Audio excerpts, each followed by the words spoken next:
back 3 different times, you couldn't a fourth time. Is it just inconsistency with what you saw out there with your team?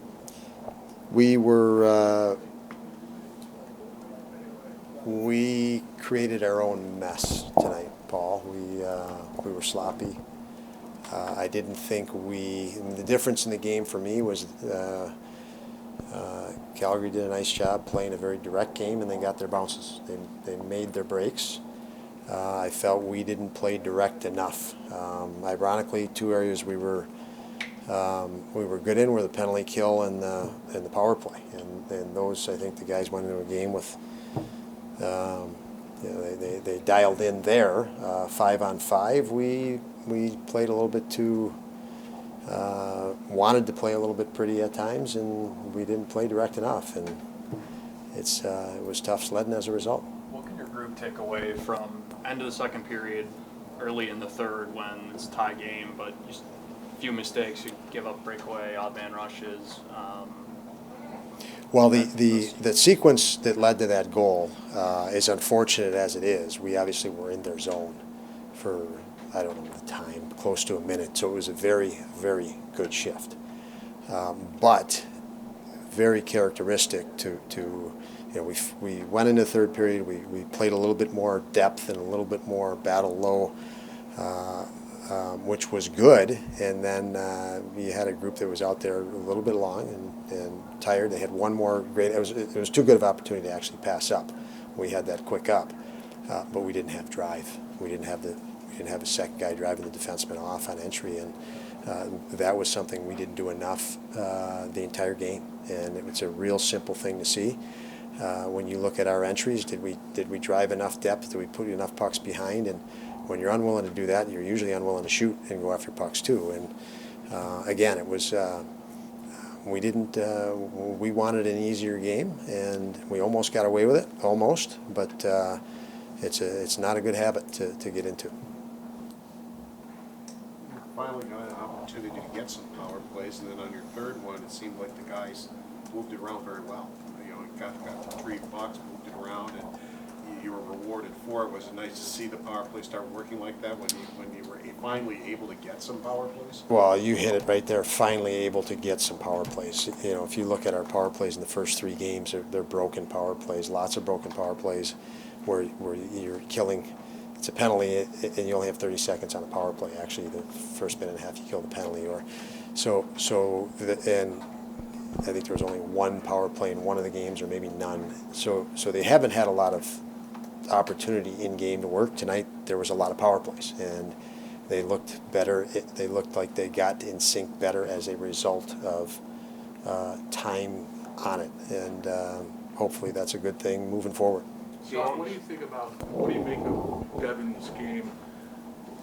There seemed to be some sloppiness to it, some unexpected goals, I think, and almost your thoughts on almost him almost giving up that goal from center. Just, you know, again, when you put it in the context of what I said at the outset, they were willing to put pucks to the net and create the chaos that's necessary to make the situation look chaotic. They were intent on creating chaos and capitalizing on it better than we were. We wanted to pass our way into the net. So there was 2 goals, I think, that went off skates, and then directly to the next guy. The first one, I think, went off Devin's skate. It would have went wide. That was a deflection and a second chance. The second goal might have went off their skate to a guy wide open. But again, they're willing to throw it to the net. They're willing to go to the net. They're willing to create that chaos, which means you're ready to capitalize on it.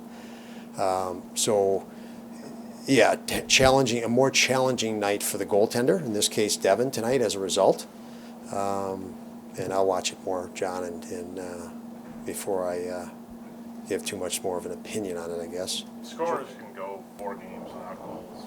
In the middle of the season, it's not noticed as much as it is now at the start when a guy is at 0. I mean, given that, how much do you sense Alex is struggling pressing out there because he isn't producing much offensively? I mean, Alex is a very competitive guy, ultra competitive guy. So I could answer that in saying he's pressing all the time because he always wants more, and he always feels pressure, puts a lot of pressure on himself to do more. So when you're not scoring or you're not, you feel he's a guy that has a very high personal standard, and he pretty consistently feels he's not living up to it because it's so high. So yeah, it's frustrating for him not to score, but he's working. He's we know it's coming. It's only a matter of time, and but he certainly was no issue tonight with respect to that outcome. KG stood out even beyond the goal. He was very active tonight. Just what did you see from him that made him effective? I thought he was more direct. He had a couple of chances early. I thought he maybe overhandled the puck a little bit before he pulled the trigger, and the goal he did not. He grabbed it and snapped it in one motion, or pretty much one motion. So I thought he even was a little better, even within the game. Got better as it went. Alex mentioned that he didn't feel like you guys matched their intensity and that the communication wasn't super great on the bench. Did you notice either of those? Well, you can look at that lots of different ways. With the respect, it fits in the context of what I said. We were not willing to put pucks behind. We wanted to pass our way through, and you've got to be able to you got to have a willingness to put pucks behind into the net to drive. That's the guy without the puck driving, and it was pretty evident we didn't do that enough. We did it sparse, and when we did it, it actually was effective, but not consistent. How do you find the balance of, I guess, getting that message to your guys, even though knowing you have such a skilled group? I mean, sometimes they can make things happen based on their skill, but Always, yeah. It'll never not be a challenge with a skilled group. It's just every team in this league goes through the same thing, especially the more skilled you are, because you get a false sense of your own skill. We can make this play.